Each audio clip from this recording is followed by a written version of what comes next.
O gênero lírico.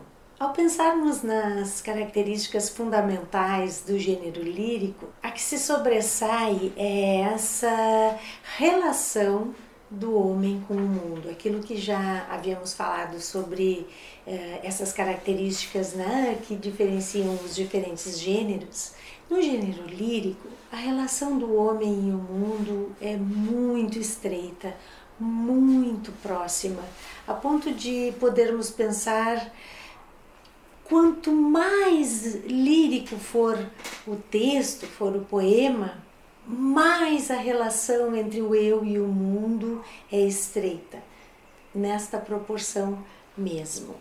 Helena Parente Cunha nos diz o seguinte: é indiscutível a afetividade e a emotividade do clima lírico, sempre ligado ao íntimo e ao sentimento, tornando fluida e inconsistente a relação entre o sujeito e o objeto, isto é, entre o eu e o mundo.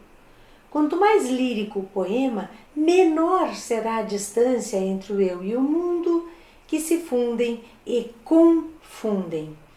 A atitude fundamental lírica é o não distanciamento, a fusão do sujeito e do objeto, pois o estado anímico envolve tudo, mundo interior e exterior, passado, presente e futuro.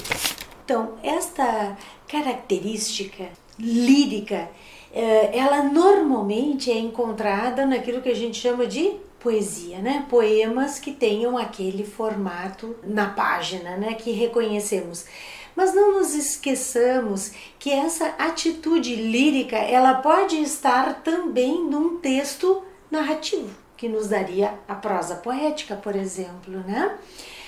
Se a gente pensar num texto da Clarice Lispector como Água Viva, há certos trechos em que nós temos uma comunhão total, uma fusão total da narradora como sujeito e o mundo, né, e o objeto que ela está narrando. Há uma fusão tão grande que a gente pode dizer que estamos diante de lírica naquele momento, embora na página o texto apareça como uma narrativa, tá?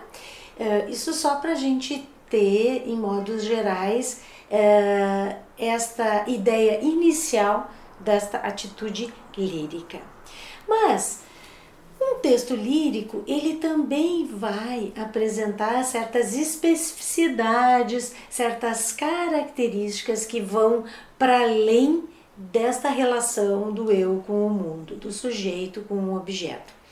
A primeira característica é a musicalidade. Vejam, Helena Parente Cunha reforça aqui a ideia da musicalidade e não da rima, por exemplo. A gente tem de pensar que a rima, ela está a serviço da musicalidade. Há alguns movimentos literários em que a rima é primordial para se pensar na ideia de poesia, principalmente a rima externa, né? No entanto, se a gente pensa na poesia modernista, a gente já não tem mais a rima externa como aquela marca de poesia. No entanto, eu continuo tendo a musicalidade como força expressiva, né? Portanto, a musicalidade é um efeito sonoro do poema muito maior do que a rima. Ela pode estar na rima externa, ela pode estar na rima interna, ela pode estar no jogo de repetições, ela pode estar na repetição de certos sons, enfim, é a musicalidade que é o elemento fundamental para se pensar e todas as outras formas de se chegar à musicalidade, como por exemplo a rima é uma delas, ok? A segunda característica, especificidade, é a repetição. É interessante se pensar que a repetição, ela é algo que pode estar no nível da sonoridade, ou seja, a musicalidade é também a repetição de sons, não é verdade? Mas a repetição também pode estar no nível do conteúdo, a repetição de determinados versos. A gente tem poemas que tem refrão, não é verdade? Que é a repetição de um conjunto de versos, né? Que vão funcionar como uma coda, né? Como algo que se repete para reforço de uma ideia, né? Então, a repetição, ela acaba por ser uma característica importantíssima da poesia, justamente porque essa sonoridade, esse jogo de internalização, ele se dá com muita força na repetição. Vejam, se a gente tem um texto narrativo com muita repetição, o que a gente acaba pensando? Nossa, que texto mal construído! Para que tanta repetição?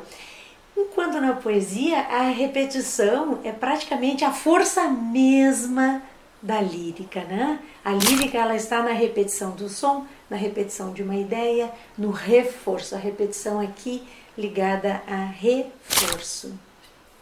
Certo? Uma outra característica, uma outra especificidade muito importante da lírica é a antidiscursividade. A antidiscursividade está ligada a uma característica lírica muito importante, que é a síntese. A lírica tem o poder de síntese.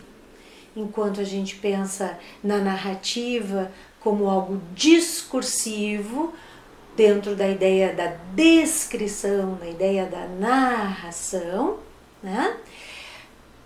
No gênero lírico, nós temos justamente o contrário, nós temos a síntese, uma ideia global que leva a uma significação global, né?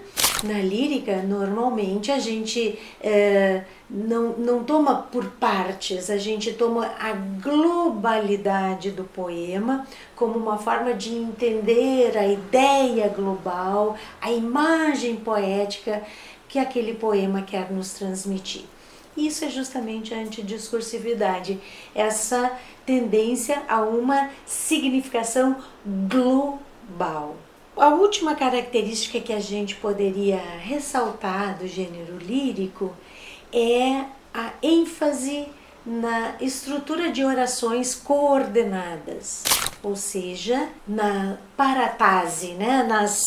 Na construção paratática dos versos, das frases. Ou seja, na verdade, o que a gente tem de pensar é que uma característica está interligada à outra.